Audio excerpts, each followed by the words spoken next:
Beginning of the page, we're at Ois Yud. Right, am I right? Is that where we are? Did we learn the beginning of Ois Yud? Yeah, I think we learned the beginning of Ois Yud already, actually. We're holding by the second paragraph of Ois Yud, Val Pizeh Yuvan. So the last point we learned yesterday was the Rebbe explained what's the mile of the Mesiris Nefesh at the time of Gzeres Haman and the time of Purim. The Yidden said Nasa v'nishma, and Nasa v'nishma is a dedication to the point of Mesiris Nefesh.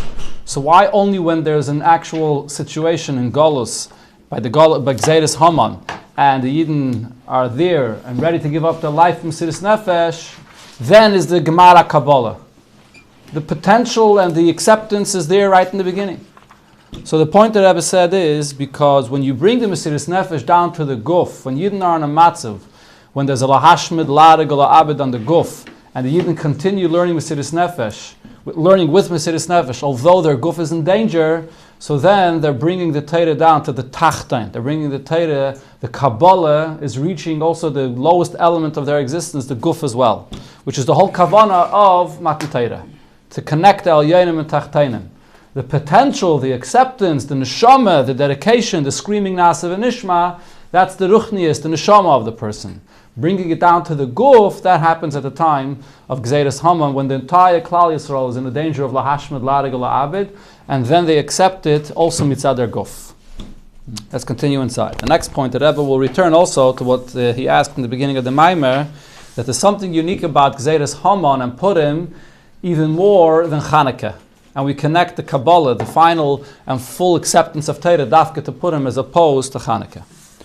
Pizeh Yuvan, second paragraph on the page. Pizeh Yuvan, based on this we can understand, Gama Maila b'Mesiris Nefesh to Purim, ala Mesiris Nefesh to Chanukah. What is the advantage with the Mesiris Nefesh of Purim even more than the Mesiris Nefesh of Chanukah? In both cases, you didn't have to have Mesiris Nefesh. Just like by Purim, there was Lahashmid, Larig, Alabed. By Chanukah as well, so there were the handful of Yidden that remained dedicated to Torah, and they put their life in danger. There was Gzeres against Torah and mitzvahs. The Yevonim did not allow the Yidden to be Mekayim Shabbos, Milah, Rosh Chodesh. There was Gzeres, and Yidden had to have Mesiris Nefesh as well. So what is the difference? Ki gam Mesiris Nefesh bepoil. The point that Rebbe said before is that there's potential Mesiris Nefesh, and then there's actual Mesiris Nefesh. Here the Rebbe is going to point out, even when it comes to actual Mesiris Nefesh, it's still not necessarily something which permeates the guf of the person as much as we'll see by Purim. Dafke the Mesiris Nefesh bepoil of Purim permeates the guf of the person. Why? Ki gam Mesiris Nefesh bepoil, even when a Yid is giving up his life bepoil for Mesiris Nefesh, he be'iker mitzad neshama. Where does this come from? This is the guf that's involved in this. The potential, the power, the ability of Mesiris Nefesh of a Yid comes from his neshama. So the fact that a Yid actualizes that power of the neshama when he's being threatened, when he's being forced to be over on a mitzvah, not to keep Torah mitzvahs, or the Gimel Averis, which are Yeharek Val Yaver, and the Yid is ready to die for that. Where's that koyach coming from? It's the potential of his neshama that's being revealed. And what happens? What happens when the potential of the neshama is being revealed? The person forgets about his guf, it overwhelms his whole existence, it comes out, that Mesiris Nefesh comes out, and he forgets about his guf, and therefore is ready to give up his life. So even by Mesiris Nefesh bepoil, he be'iker mitzad neshama. It's primarily a revelation that's happening from the neshama. Elo, but what takes place when that Mesiris Nefesh comes out, when a Yid is ready to give up his life? Sham Mesiris Nefesh, da neshama, poyeles, gam, ba guf, u'benefesh ativis. The Mesiris Nefesh of the neshama is so powerful that the person is ready and makes that decision, or even without a decision, instinctively, he's ready to give up his physical life, to give up anything that the nefesh ativis. The nefesh ativis is the nature that the person has. Every human being naturally wants to preserve his life. The thing that's most dear to him, that'll do anything, is to save his life. So when a person is ready to give up his life, so that power of the neshama that's revealed is so powerful that it has an effect on his guf, that he's ready to give up his life with his physical guf. He's ready to give up his nefesh hativis, which naturally wants to preserve his life. So the koyach of the neshama is definitely having a great effect on his guf and his nefesh hativis. But does that mean that the guf and the nefesh hativis itself are participating in this Mesiris Nefesh? The Mesiris Nefesh is coming mitzad the guf? It's not really what's happening.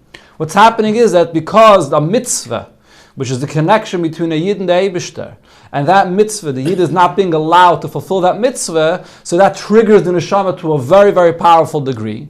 And once that neshama is revealed, it has such a strong impact that even the guf and the nefesh hativis are overwhelmed by it as well. And the person is ready to give up his natural tendency to want to preserve his life. So if so,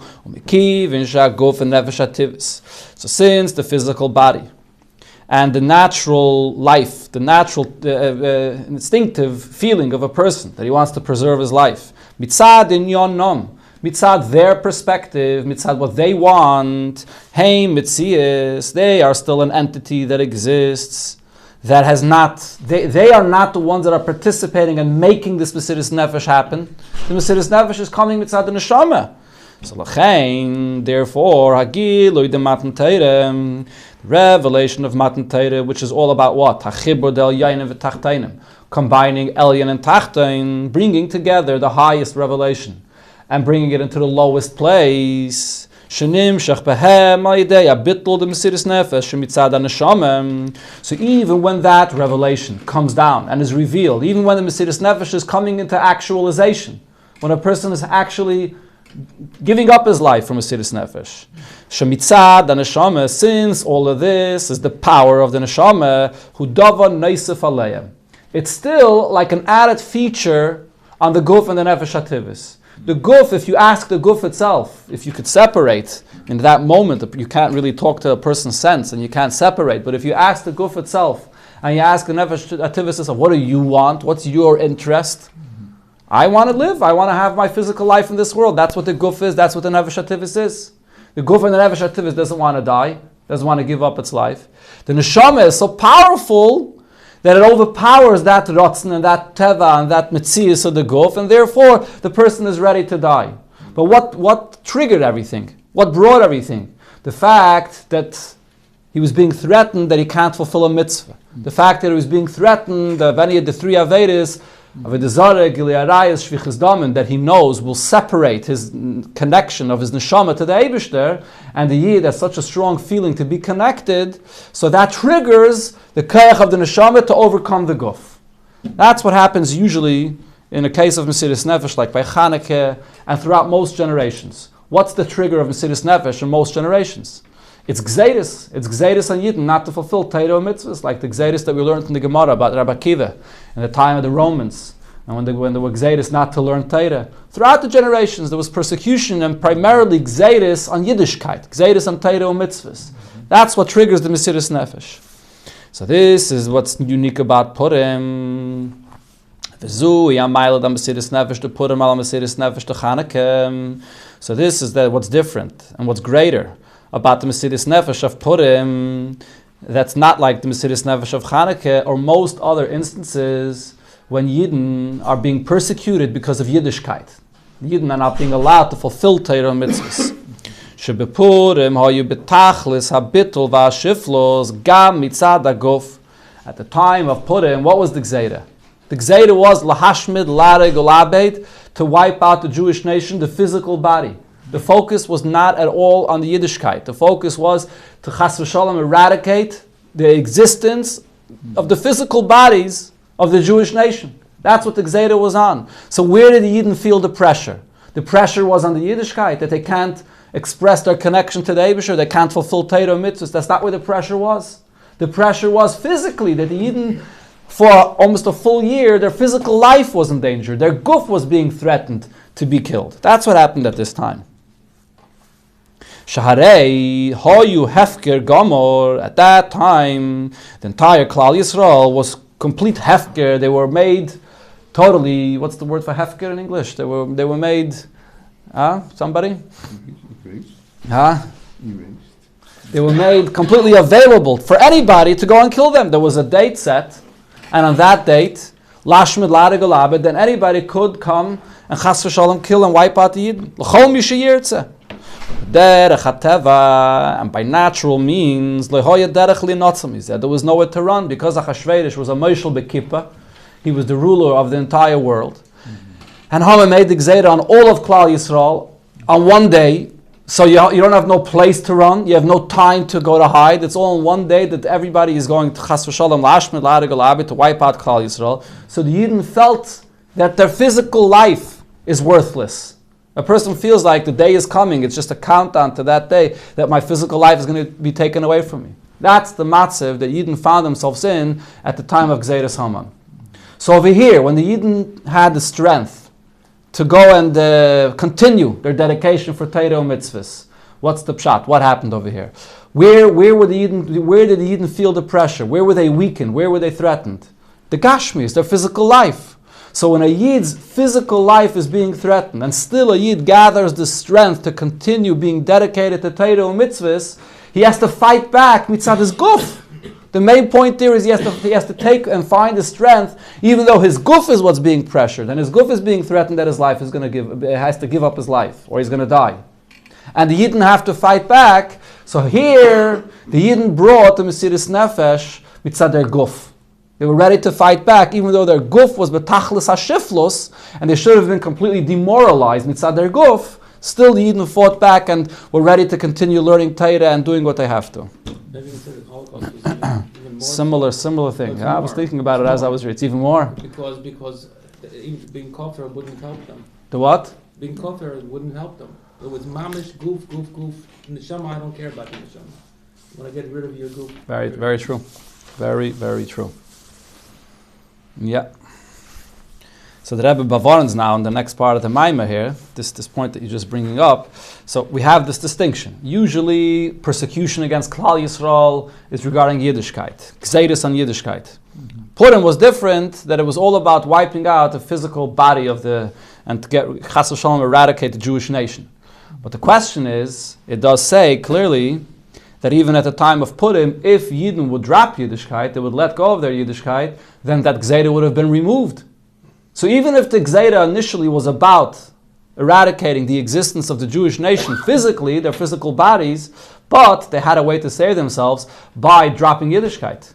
So it's still connected to the neshama, to the mitzvahs that they are holding on to that is bringing about this Gzeira. It's not just purely about the guf.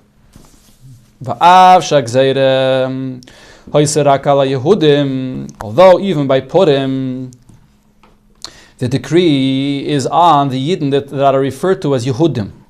Yehudim means what? That they are admitting and believing in the Eibishter, and they are not bowing down to Haman, to any Avodah Zarah.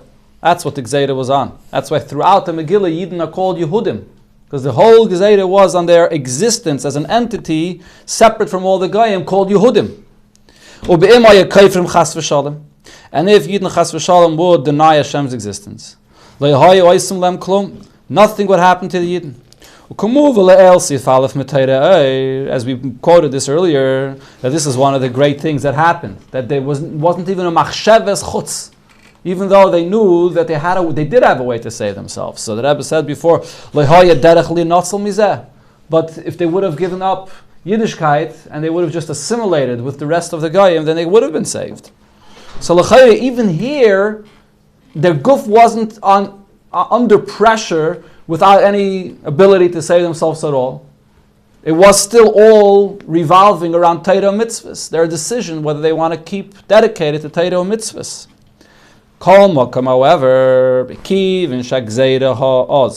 However, you have to look at the nature of the Gzeira itself. What was the essence of the Gzeira itself? What the Gzeira was, lo yalkiyim ha-Torah mitzvahs. The Gzeira itself was not about making a Gzeira. You're not allowed to learn Torah, you're not allowed to keep Shabbos, you're not allowed to do this mitzvah. That's not what the Gzeira was about. And then if you'll be caught doing it, if you'll be caught not keeping the Gzeira, so then they'll arrest you and they'll kill you. That's not how the Gzeira was. El ala guf. The Gzeira was on the physical body. Lareg or la'abit chas v'shalom, to kill and to wipe out chas v'shalom klal Yisrael. That's what the Gzeira was. They could save themselves by dropping Yiddishkeit chas v'shalom. But the etzem Gzeira is a pressure on the guf. Nimtza sha'agufim shalahem hayu az b'tachlis hashiflus.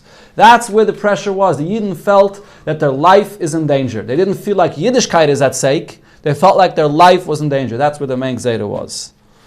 The kash gzeira ala Torah mitzvahs, when the gzeira is regarding Torah and mitzvahs, k'may b'Chanukah, like in the time period of Chanukah, shagzeira haisel ashkicham Torah sechol avira mechoker etzinecha. The whole gzeira was that you should forget Torah, forget mitzvahs, and there's a famous diuk.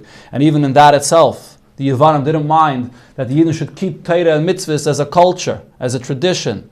But they didn't want the elukus, the ruchnius, Torah secha, to take away the godliness of Yiddishkeit. When that's the gzeira, shubim yekayim Torah mitzvahs. If you fulfill Torah mitzvahs, yargu aisai, then you'll be arrested and you'll be killed. Azai, so then haguf mitzadin yonoi einike hefker. The physical body does not feel threatened, does not feel that pressure. Nobody's trying to kill my physical body. That's not where the pressure is. The pressure is on my Yiddishkeit. Right? I have to hide in order to do a mitzvah, and I have to be careful. So that's where the pressure is. Of course, the person feels like his life is in danger as well if he's going to continue doing Torah mitzvahs, but that's not the focus of the gzeira, and that's not where the main pressure is. The main pressure is on the Yiddishkeit. When the gzeira is, like by Haman, to wipe out the physical existence, to eradicate Klal Yisrael physically, God forbid, it's the other way around. The gzeira is on the guf, but you have a way to save yourself by dropping Yiddishkeit, by denying Chas v'Shalom the Eibishter's existence. Since the actual decree is about the guf, to kill Klal Yisrael, so then, what's the gzeira? The gzeira is larig oisa. Why is he being killed? The reason is not because he's being mekayim Torah mitzvahs, not because he doesn't want to deny. Ela ala guf, the etzem gzeira itself is on the guf. Nimtza shaguf mitzadin yana yoke hefker. In this time period, the Yidden were in a position that they felt like their physical bodies is at danger. That's where the pressure is. And when you feel the pressure mitzad the guf, and you continue being dedicated to the Eibishter, even in that matzav, that's bringing the Mesiras Nefesh and gathering the strength to continue being dedicated, even when your guf is weak, and you have to find koyach mitzad your guf to continue going. That's the real chibur of Elyon and Tachten. In this time period, they were able to join together and draw down the koyach of Mesiras Nefesh, even when their guf was betachlis hashiflus. Let's learn Ha'ara 81. Yeah, so sof it comes out that the difference between Chanukah and Purim is a subtle difference. Sof Sai Chanukah, their physical life was in danger on one hand, and Sai Purim as well. Torah mitzvahs plays a big role here in this gzeira. If they fulfill Torah mitzvahs, the gzeira is on. If they drop Yiddishkeit, then the gzeira is off. So the Rebbe is making a distinction that by Chanukah the main gzeira is on the ruchnius, and by Purim the main gzeira is on the physical existence of Klal Yisrael. But the emes is that in both cases it's side the guf and the neshama by Chanukah and by Purim. Elamai, the Rebbe says the shaila is what's the ikkig gzeira. By Chanukah the ikkig gzeira is on Torah and mitzvahs. Elamai, then it also affects the guf. By Purim the ikkig gzeira is on the physical existence of Klal Yisrael. Elamai, it also is negeya if they're going to be dedicated to Yiddishkeit. There's the famous word, Mr. Rebbe is mitzayin here, to the Levush and the Taz, which explain, based on this reason here, that the Rebbe says that this is the difference why Chanukah is celebrated through lighting Neres Chanukah, B'halol B'hidah, saying Halol and saying Al Anisim and davening, and Purim is celebrated by Mishta V'simcha, and by Ad Lo Yoda, which is dafka through drinking wine, Begashmias. Because the main Nes of Chanukah was Beruchnius, Lashkichim Torah Sechel, Avirim Mechoker Etzenecha, so it's also celebrated in a Ruchnius way. Purim we celebrate more Begashmius, because it was a Gashmius threat that the Yidden had, and they were saved Begashmius. So the Rebbe in Ha'ara 81 brings an example for this to explain the difference between Chanukah and Purim. Lahor, take note of the following thing. Sha'achiluk ben shnei afanim elu, the difference between Chanukah and Purim, hu gam ba'halacha. You can see this difference also when it comes to the halacha, when a Yid has to have Mesiras Nefesh and give up his life. So as we know that there are the three mitzvahs that a Yid has to give up his life. Avodah Zarah, Gilui Arayos, and Shvichas Damim. And there are two instances when a Yid is mechuyev to give up his life for avodah zarah, gilui arayis, and shvichas damim. One is kipshutai, when a person is being threatened and he's being forced to bow down to avodah zarah, and if not, he's going to be killed. So Yid has to be ready to give up his life and not to bow down to avodah zarah. And the same thing with gilui arayis and shvichas damim. That's one instance. But then there's another case which the Gemara speaks about. A person that's very sick. He's mamish sick and he's going to die. And the only way to save his life is through doing something which is connected to these three averes of avodah zarah, gilui arayis, and shvichas damim. So you're allowed to be doiche kol ha-Torah kula, pekuach nefesh is doiche kol ha-Torah kula to save a Yid's life. Besides the three averes of avodah zarah, gilui arayis, and shvichas damim. Just like in a case where he's being directly threatened that he should be over on these three averes. The Yid is not allowed to be over. The same thing when a person's life is in danger because he's ill, you're also not allowed to use any mechanism to save his life because of one of these three things. So let's see what the Rebbe says inside. But there's a difference now. Regarding a person where the Torah says Yaharek Val Yaver, referring to these three Averes, what happens if the person did not withstand the test? And he was over. Of course he was over, but it was ba'inus, because his life was in danger. There's no greater einus than that. Ein einshin, I say. There's no punishment. He gets no einish for being over. Because it's einus rachmana patre. The einus was, he's going to be killed. So, how Pitayra Taki was supposed to give up his life, but if he didn't, it falls under the category of an einus, and there's no einish for that. Yet at the same time, if a person is ill and he heals himself with something that he takes from avodah zarah, you take an item, the mashal, you derive something. The Gemara's example there is, you take an item that comes from an ashera tree, from an avodah zarah tree, and you use that item to heal this person. So he's healing himself b'makim sakana, b'avodah zarah, gilui arayis, shvichas damim. Here there is an einish. Here he is punished for using this item of avodah zarah to heal himself in a matzav of danger. What's the chiluk? In both situations, it's something that l'chayr is being done by einus because his life is in danger and he's doing it against his will. What's the nafkamina? So from the reasons to explain the difference is ki b'chayla, when it comes to a person that's sick, ha'einus einay ala aveda. The einus over here is not on the act of the aveda itself. He's not being forced to use this medicine that comes from avodah zarah to heal himself. The einus is no one standing with a gun to his head, forcing him to do this action. Vaisa beratzen. That act, that medicine that he's using that comes from the avodah zarah, that's being done beratzen. Mashenkin in the other case, where is the einus coming from? When a person stands with a gun to a Yid's head and is forcing him to bow down to avodah zarah, the act of bowing down to avodah zarah, that itself is the source of the einus. So what do we see from this? That it makes a very big difference what the source of the einus is. Is the source of the einus directly on those three averes, avodah zarah, gilui arayis, and shvichas damim, or is the source of the einus that the person is sick, that he's not well, and then the act that he does to save himself is being done beratzen. He makes that choice to save his life. Al derech zeh, the Rebbe is saying a similar thing over here, b'negei to the difference between Chanukah and Purim. It makes a difference where the einus is. By Chanukah, the einus is directly on Torah mitzvahs. That's what the Gzeira was about. That Yidden shouldn't fulfill Torah mitzvahs. Elamai, they could save their lives by, again, let's start over again. By Chanukah, what's the main Gzeira? On Torah mitzvahs. That's what it's all about. And if they're going to drop Torah mitzvahs, then their lives will be saved. The einus is directly on Torah mitzvahs. By Purim, it's fakert. By Purim, the Gzeira is on the guf. That's where the pressure is. That's what the main Gzeira is. Haman says we have to get rid of the Jewish nation. Elamai, if they're going to assimilate, they're going to choose to assimilate, so then their lives will be saved. But if they're going to assimilate and drop Torah mitzvahs, that's not what the focus of the Gzeira was. The etzem Gzeira was on the guf. So just like in this case over here that we see that it makes a very big difference where the einus is, al derech zeh over here, when they get to the Gzeira, it makes a very big difference where the Gzeira is. Does the person feel the pressure primarily mitzad his neshama, or does the person feel the pressure primarily mitzad my guf, that his guf is in danger? Okay, there's another nakud there in the order, but we'll have to keep it for next week. Maybe you can say that. Huh?